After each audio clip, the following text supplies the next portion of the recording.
Hello, Westford. A 21-year-old custodian was arrested this week for the illegal possession of a firearm on school property. An abundance of caution prompted a safety search of Westford Academy last week, and the planning board heard plans for a new water tank on Main Street. I'm Paul Play, standing in for Ira Keltz this week, and it's time for the WestfordCAT News.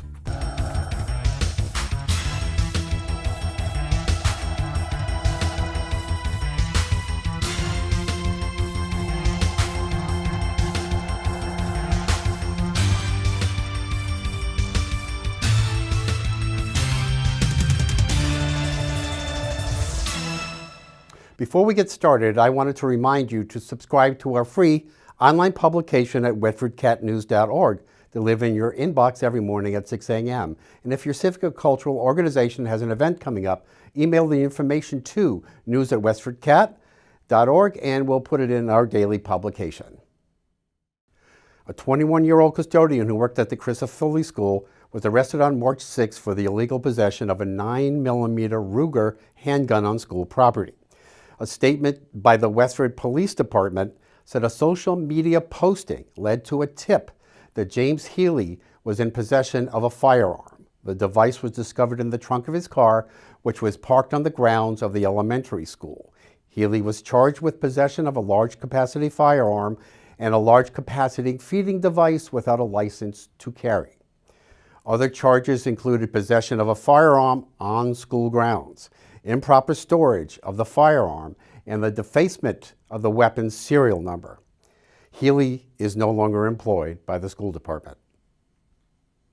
At the time of this recording, Healy was to be arraigned in Ayr District Court on March 7th. Westford Police Captain Victor Neal stated that he was not aware of any criminal history on Healy. The Chrysophylle School educates students in grades 3 through 5. A security issue prompted the Westford Academy principal, James Antonelli, to issue a statement on school safety on March 2nd. This morning, he wrote, a rumor was shared with us by a concerned parent following the incident that occurred between two students, male and female, during February vacation. The rumor alleged that one of the students involved in the incident might bring a gun to school today. Antonelli said Westford police were notified, the school was searched, and the K-9 unit was deployed. He added the Westford Police Department determined that there was no risk to the students or staff at Westford Academy. WestfordCAT reached out to the Westford Police Department and the Superintendent's Office and Antonelli for further information. A response came by email from Westford Police Detective David Connell, who said the incident is still under investigation. Superintendent Bill Olson will spearhead a discussion on school safety on March 12th from 7 to 8:30 p.m. at the Stony Brook School. The discussion is open to all residents and will precede the regularly scheduled school committee meeting. Michael Green, a longtime member of the planning board, paid tribute to Peter Fletcher, who passed away on February 27th. Fletcher was a 25-year member of the planning board before he moved out of town. On a sad note, I wanted, on behalf of the board, we wanted to extend our condolences on the recent passing of Peter Fletcher. Peter served on this board for almost 25 years, and I had the honor of serving with him for about 8 of those years. Just an invaluable wealth of knowledge, obviously growing up in town, but knowledge of zoning history, knowledge of almost every parcel in town, I think, that we ever saw come before us in the time that I served with him on the board. So a sad loss, and our best wishes to his family. So. In other planning board news, the water department is seeking to replace a 172,000-gallon water storage tank at 17 Main Street. Here is Superintendent Stephen Curran and Tom Mahana, representing an engineering consulting firm. This is a project that's been in the Water Department master plan for some time now. Just to give you a little bit of background, the existing tank was constructed in 1907. It's a hand-riveted steel tank that's roughly 18 feet in diameter, 90 feet tall. Has a total storage capacity of 172,000 gallons. It's the sole source of storage for both domestic and fire protection in the high service zone of town, which primarily services the town center. Due to the system hydraulics, as well as the topography of town, only about 56% or so of the existing tank is considered usable volume under typical operating conditions. So based on that, it doesn't provide us adequate storage for both domestic and fire protection. And as a result, we're proposing to replace the existing tank. The new tank we're proposing to construct at the same site and to demolish the existing tank once the new one's been constructed and placed online. Watch the entire planning board meeting at WestfordCAT.org. Curran of Westford is running in the Boston Marathon on April 16th as a member of Team Jocelyn. The team supports the Jocelyn Diabetes Center in Boston, where two of Curran's brothers, Brian and Timmy, receive their diabetes care. Here's Curran. So I'm running the Boston Marathon with Jocelyn Diabetes Center. I'm running it for my two brothers who are both patients there. And I'm running as a charity runner. I had the opportunity to apply this past fall, and I had an interview with Jocelyn, and I got a position on the team. So that's why I'm running it this spring. Kara says she hopes to raise $10,000 for Jocelyn. The money will go toward diabetes research and treatment efforts. For more information and to donate to Kara's run, visit crowdrise.com and search for Jocelyn Diabetes Center, Boston 2018. The Action for Social Justice Committee of First Parish Church United issued a community forum entitled Immigration Explained on February 28th. The speakers represented agencies such as the Northeast Justice Center, the International Institute of New England, and the Massachusetts Immigrant and Refugee Advocacy Coalition. Collectively, the 5 panelists, all women, painted a picture of ongoing human tragedy with immigrant families being divided and deported without warning. Here's Rosa Payas, treasurer of the Lawrence-based Merrimack Valley Project Executive Council, detailing a personal experience. I get very emotional because this is something that I'm passionate about. I care about people.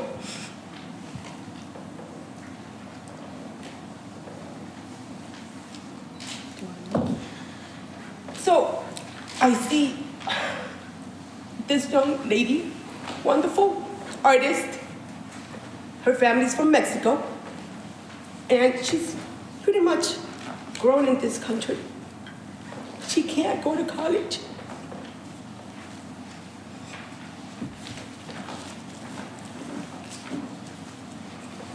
I know this young lady since she was a little kid. She went to school with my younger daughter. And I see her opportunities being trumped. And it makes me very sad. Because we're saying no to good people. And on top of that, we're calling them criminals. And that to me is unacceptable. As Lisa was saying, this is a civil offense. It's not a criminal offense. And we need to make sure we're clear about that.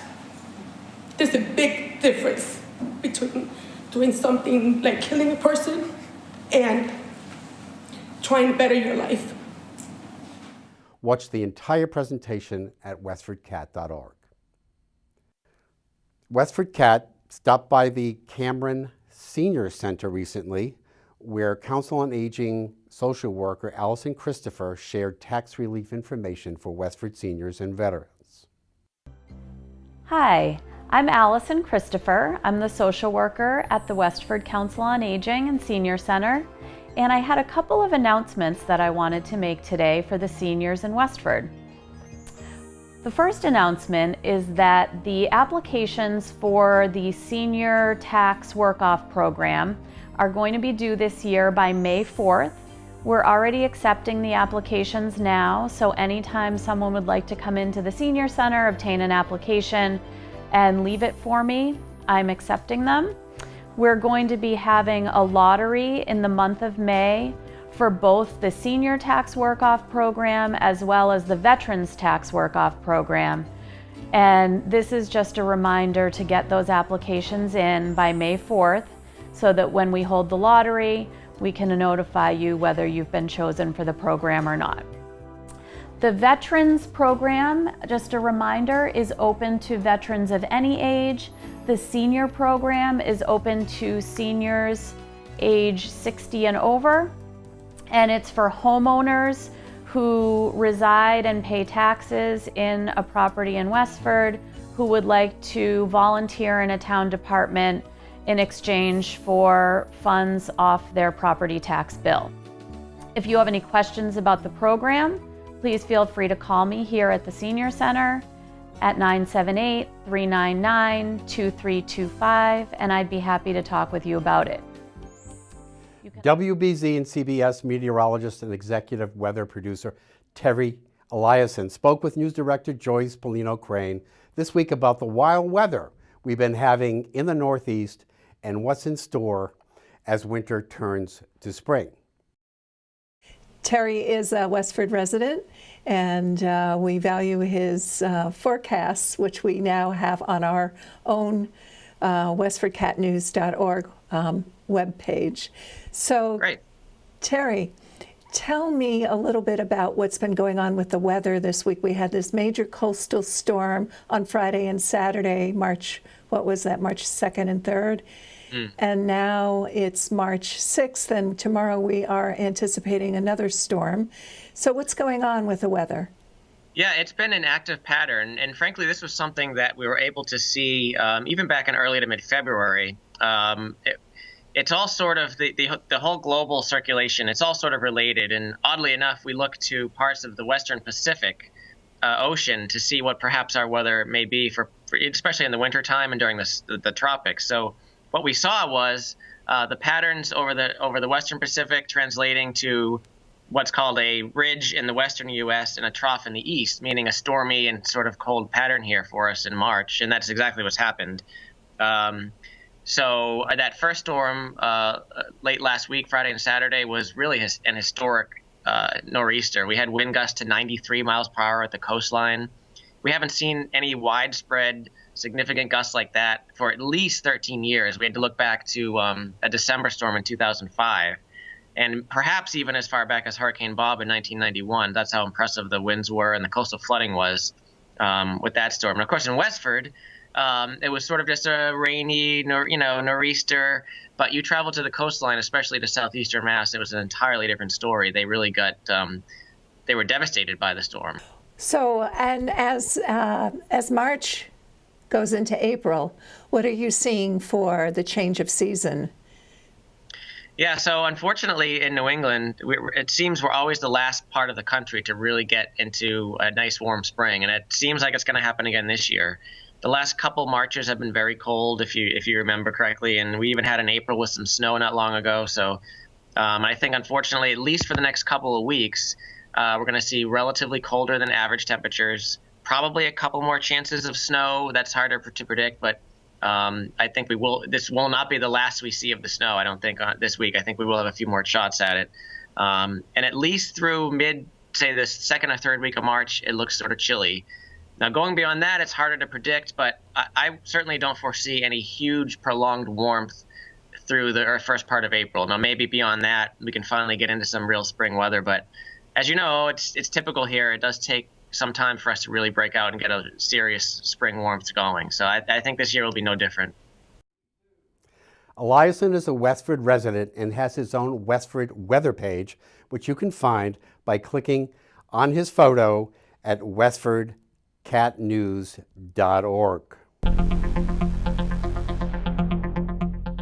Here's a Westford Cat weather forecast taken from weather.com.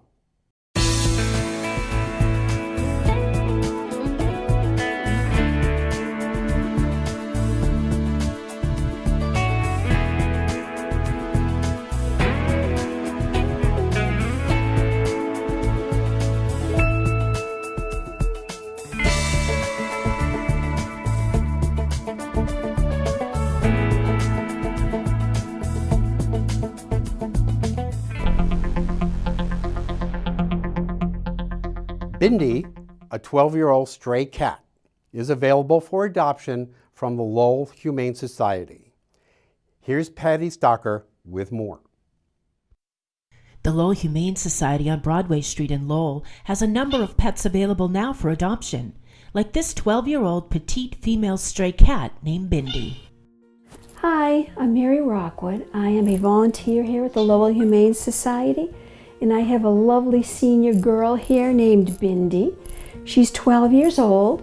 She came in as a stray, so we don't know too much about her, but she is a spayed female, and she is just an absolute love. She's a little nervous right now because she's in a room she's really never been in before. Oh, you sweetheart, oh. She's very talkative, very sweet, but she loves to cuddle, she loves to play. She just had a full dental work on her, so her teeth are perfect right now, and she's eating better. And right now she's ready to go to a family who would love to take her home and give her a forever home. If you'd like to learn more about Bindi or any of the other pets available now for adoption at the Lowell Humane Society, or if you'd like to know more about fostering a pet, volunteering at the shelter, donating, or filling their wish list, go to their website at lowellhumanesociety.org or visit them at 951 Broadway Street in Lowell. Call 978-452-7781. You can also find them on Facebook. This is Patty Stalker for WestfordCAT.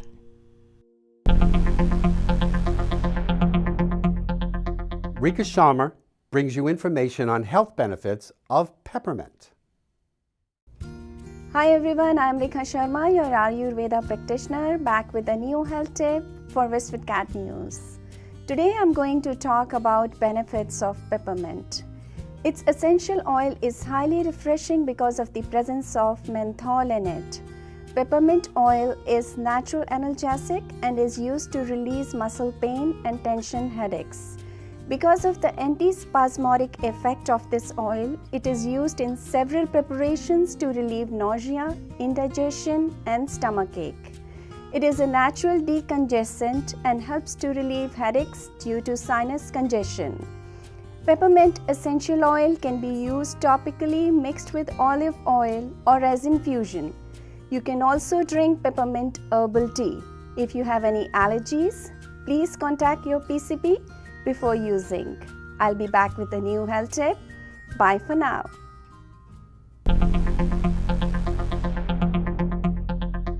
Here's WestfordCAT Marketing Outreach Manager Peter Fletcher with suggestions for things to do around town. Thanks, Paul. Take a guided walk of the Addams Family Woodlot on Tuesday, March 13th at 8:30 a.m. or Saturday, March 17th at 10:30 a.m. This 50-acre parcel, located between the Cider Mill Conservation Land and the Lawton Farm open space, will take at least an hour and will follow an historic Old Town Road and single-track trail. Walkers can park and meet at 46 Lowell Road in Westford. The parcel is a potential conservation land acquisition using Community Preservation Act funds. The $4.8 million request will be voted on at the annual town meeting on March 24th. The Westford League of Women Voters is sponsoring an annual town meeting preview of the warrant on Thursday, March 15th at 7 p.m. at the Millennium Building on 23 Depot Street. Town officials and league members will go through all 31 articles and answer questions. The event will also be live streamed and recorded for demand watching by WestfordCAT. The Parish Center for the Arts is holding an open mic night on Sunday, March 18th at 6:30 p.m. Share a song, a tune, or a poem with a supportive audience. This is a great place for newcomers to get performance experience and an opportunity for practiced performers to share their talents. A professional or semi-professional act will be featured at this bi-monthly event. The cover charge is $5 per person. And I hope you'll join me at our next scheduled tour of WestfordCAT's studio on Saturday, March 17th. I'll be holding an open house from 10 a.m. to noon. You'll get a chance to see the TV studio, our editing suite, some of our equipment that's available for checkout, and even record a station ID while you're here. The Mary's Community Thrift Store is offering a 10% discount for anyone who takes the tour that day. WestfordCAT is located at 487 Groton Road. I'm Sarah Fletcher, WestfordCAT's Marketing Outreach Manager. Back to you, Paul. That's it for now, Westford. We leave you with scenes from Hart Pond.